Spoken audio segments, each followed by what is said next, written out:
يا اهلا بيكم، منورين يا رب، منوريني كده على طول. اللي ما يعرفنيش انا فاطمه بدران، وده كلمه الا رباعيه.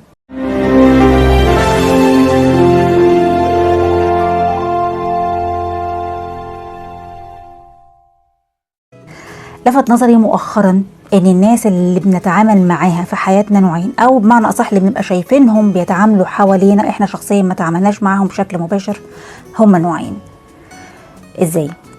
يعني مثلا النوع الاولاني تبقى في ناس شايفها كده من بعيد تقول البني ادم ايه التفاهه والهيافه، وتحس ان قعدت اتكلمت معاه مش هستفيد منه بحاجه، تافه وهايف كده وفاضي، دماغه فاضيه ومن جواه كده فارغ.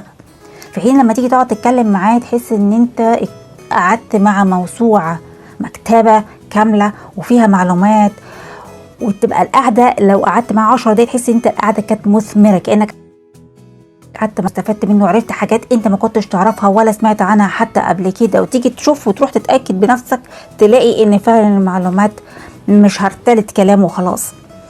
في حين انك لما في نوعية تانية خالص بقى تبقى شايفها من بعيد تقول البني ادم ده تحس ان هو مثقف جدا ودماغه كبيرة كده ومتكلفة من الاخر زي ما بيقولوا، وناضج وفاهم حاجات كتير، وتيجي تقعد تتكلم معاه تلاقي دماغه فاضية، تكاد تكون يعني حد يعني حتى ما فيهاش حتى يعني حد شد البلف اصلا، يعني حتى شوية الهوا مش موجودين.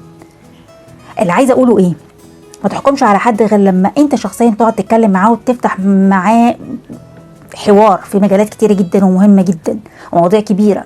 هتعرف ساعتها ان كان هو من النوع الاولاني ولا من النوع التاني. ما تسمعش لحد ان هو بيحكم على شخص معين ان هو بيقولك ده شخص مهم جدا ولا لا ده شخص تافه. ما تسمعش لحد غير لما انت شخصيا تقعد تتكلم معاه وتعرف دماغه عامله ازاي، فيها حاجه ولا مجرد شويه زلطه معاها بني ادم بيتحركوا وخلاص وبس كده.